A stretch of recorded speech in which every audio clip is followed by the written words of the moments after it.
Namo tassa bhagavato arahato samma sambuddhassa. Namo tassa bhagavato arahato samma sambuddhassa. Namo tassa bhagavato arahato samma sambuddhassa. Buddhang dhammang sanghang namasami ito parang sakachang dhammo sotapoti. I'd like to ask permission from all our venerable elders, teachers, and fellow bhikkhus, and extend all my warm wishes to everybody gathered here on this Ajahn Chah Remembrance Day in Kuala Lumpur, and I'm very happy to be part of this, even though myself I arrived even after the funeral of Lumpur Cha in Wat Bananachat and Wat Nong Papong.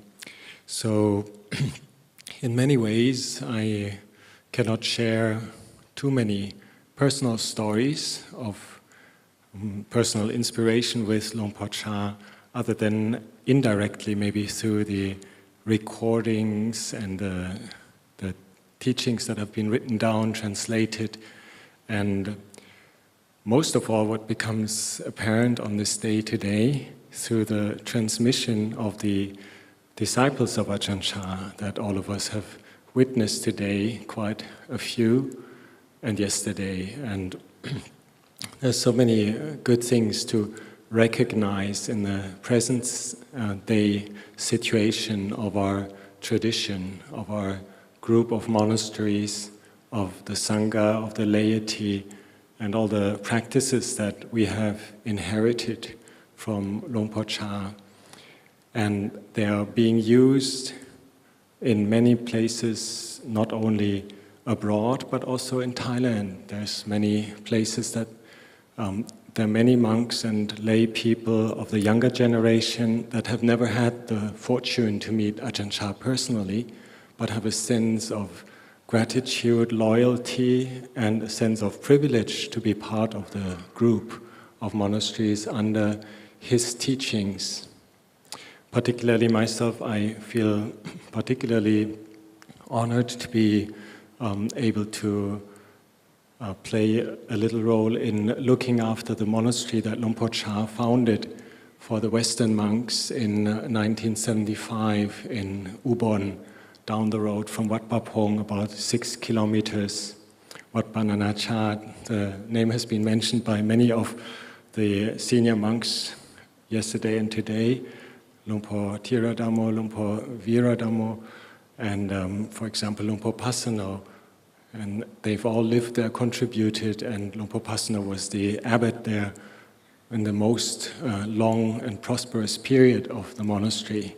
So there's a huge amount of transmission being accomplished in the group of disciples of Ajahn Chah that I feel very grateful and appreciative of to be part of. And at the same time, sometimes I can't help to think, what a pity I wasn't there in time. I don't have any of those wonderful stories to tell to any of you or to the present day Sangha at Wat Bananachat. I can't say I was lucky to meet Lumpur Cha. May I say, maybe I was lucky to meet the disciples of Lumpur Cha and to meet the Sangha of Lumpur Cha in this way that some of our Ajahns in the Dhamma talks before have pointed out, has been preserved a bit like in the time of the Buddha when the Lord Buddha passed away and he said, the Dhamma Vinaya will be your teacher. Similarly, looking at our Sangha and the monasteries, the lay people, the participation, the working together in the monasteries, in the tradition of Ajahn Chah, I feel there's a definite inheritance of principles, of ways of living. And this was definitely something that inspired myself when I first came to Wat Bananachat when Ajahn Jaya was the abbot. And I felt just really convinced that this is the right lifestyle for a monk, and the integrity of the monks and the wisdom around in living together in community, sharing things and getting on with the practice and getting on with each other. That was really inspiring for myself. So I actually didn't miss a charismatic teacher in that sense, but I feel fortunate to have met a functioning Sangha. And I think that's priceless, particularly in this day and age where there's so many people going individual ways and there's so many, say, aspirations or eagerness to find one's own way. I feel that what we have inherited from Ajahn Chah was the sense of cooperation and the sense of sharing the lifestyle in the name of the Dhamma Vinaya. And as we have heard from some of the Dhamma talks, there's exemplary practices that Luang Por Chah has established, and I feel in many ways it's a fortunate situation that we have these guidelines that we can abide by. And sometimes it is a bit strange when we have these question and answers sessions at Wat Banana Chat, and the younger generation asks one of the visiting big teachers, how important is it to live with a big teacher, with a Kruba Ajahn? Sometimes I look to the floor and think, I wish he would say, it's so important to live with friends in the holy life, Kalyana Mitta, like the qualities of good friends, and to discover them in each other.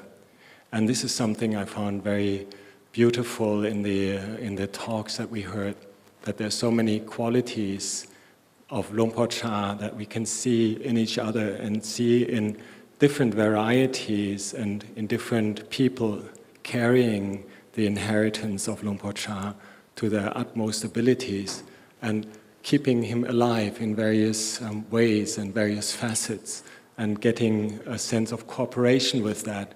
There's not one particular magnet right now at Wat Nong Papong, even in the monasteries in Ubon, where there's plenty of branch monasteries. It's a diversified Sangha, but it has spread a lot, and the teachings and the lifestyle is available for everybody. It's gone very broad, and I feel all of you here in Malaysia or our friends in England, Australia, or America, or wherever there is Sanghas practicing in this lifestyle together, they can feel privileged similarly to be part of this.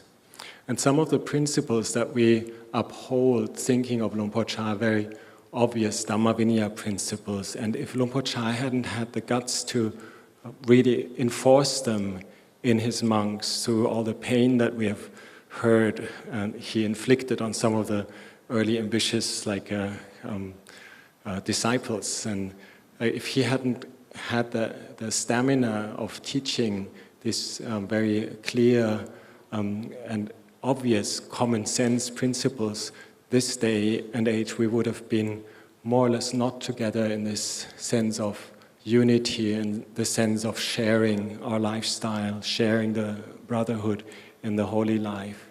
And this doesn't only extend to the monastic community. I think very much the idea of sharing the brahmacharya, the holy life, where the principles of, say, restraint from sensual pleasures, for example, is communicated all the way into the families, into society. That is alive in the monasteries, in the Ajahn Chah tradition, very much. For example, there is a sharing of practice on the Uposatha days, which we uphold in Wat Banana Chat and many of the branch monasteries. The lay people come and, so to say, take on monastic life for a day. And with all the patient endurance, with all the austerities of eating once a day and getting up in the early morning, possibly even practicing through all the night, this is something that we keep doing and sharing. And the laity in the villages around Wat Papong, Wat Bandar definitely has a huge part in that. They understand what the monks and novices are doing, and they understand how it carries on to be something of good guidance in their own lives. And it's not just a single person anymore, it's a whole group of persons, monks, lay people, trying hard to rise up to the example that we uphold by listening to the life and teachings of Ajahn Chah. So this is something that all of us have come together today to share, and it's very meritorious just to spend 2 days listening to Dhamma talks. Is, like Ajahn Jayanto said, very well within the tradition of Ajahn Chah. Usually we do all-nighters. Here we do all-dayers, which is equally challenging to a mind that has got limited facilities of mindfulness, wakefulness, and so forth. So we can all be proud of the amount of patient endurance that we have put into these 2 days, living in the spirit of Ajahn Chah, to pull ourselves together and rise up to the challenges and practice the Dhamma Vinaya through respect of the community. A lot of the things that some of our Ajahns have pointed out in the Dhamma talks, we can find in each other. We can find in other monks, in the tradition, in the old Buddhist culture of the forest tradition of Asia even, respect for the elders, respect for teachers. These are all things that are hard to find in the world, definitely hard to find in modern Western society, in Europe, America, Australia, and so forth. And the sense of more or less caring for the seniors that have got wisdom, have got more experience, have gone through many, many stages of life and practice, the sense of appreciating their advice. This is a beautiful quality which the Buddha himself said, as long as the Sangha venerates the elders, those who are the fathers of the Sangha, the leaders of the herds, the teachers, and the examples, then there will only be prosperity and not decline. So this is very important. It's part of the cultural heritage of this part of the world that many of us came in new, coming from Europe, America, and Australia, for example. We came in new to this culture where there's a care and respect, and there's deep devotion, gratitude, and a sense of respect in body, speech, and mind. And in the monasteries, in our branch monasteries, in Wat Bananachat, in Wat Papong, we pay a lot of attention to keeping the form of being polite, being careful, being composed, taking oneself back, not expressing one's opinions, not arguing, holding back one's anger, being patient, not being critical, cynical, sarcastic, or even, say, jealous or obsessed with one's own views. All these are beautiful qualities that we have inherited from the example of Ajahn Chah and the Sangha that has ever since worked on embodying these principles with each other. So I feel proud to be part of this community, and I'm happy to help preserve it, even though it may not be exactly what everybody expects from a monastery or from Buddhist practice. But there's a lot of things to be learned from the elders, from the tradition, from the community, and a lot of things to be abandoned about one's own views, about one's own preferences, our likes and dislikes, and to put it all into the mix and use with mindfulness and wisdom, with a sense of panya, what is most appropriate for the situation. I think that it's very apparent also in present-day Thailand to think about the teachings of Ajahn Chah as a wisdom-based teaching that suggests a certain life-changing practice, not just exercise, a spiritual exercise that you can do like in a wellness program or like in like other techniques that people use in order to relax.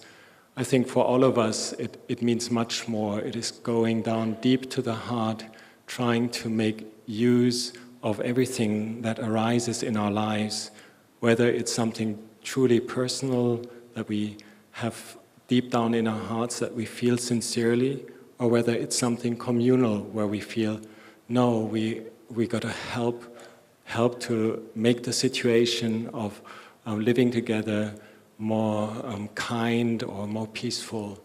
So many of us have drawn benefits, particularly from the communal aspects of Luang Por Chah's emphasis, and we enhance it through our personal efforts and our personal sense of restraint, taking ourselves back, developing peace of mind, developing a sense of taking one's own preferences back. And one quote that comes to my mind from Luang Por Chah, which always affected me deeply, is like his approach towards Dhamma practice is one of sacrifice, one of like letting go of one's personal preferences. There's this quote that Wat Banarachat engraved on our Sima stones. It's, it says, if you're not willing to sacrifice, you are far from the Dhamma. So this is something I feel all of us can benefit from in daily life and in our practice of letting go when we're sitting on our meditation cushion, in adapting to each other and in helping each other out to make this community of the Ajahn Chah disciples be stable and prosperous for the future. So I'd like to express my appreciation for bringing back all the memories of Luang Por Chah to each and everybody, having a communal sense of unity in this, being united in this veneration for one of the most exemplary Buddhist teachers of the past century, and which some of us have not had the privilege to know personally, but we all feel the strong effects it has on each and every one of us, and we'd like to have this nourish many, many more people and be a foundation for Dhamma practice on the path to freedom and insight for all of us for a long, long time. So for these reflections for today. Sadhu, sadhu, sadhu.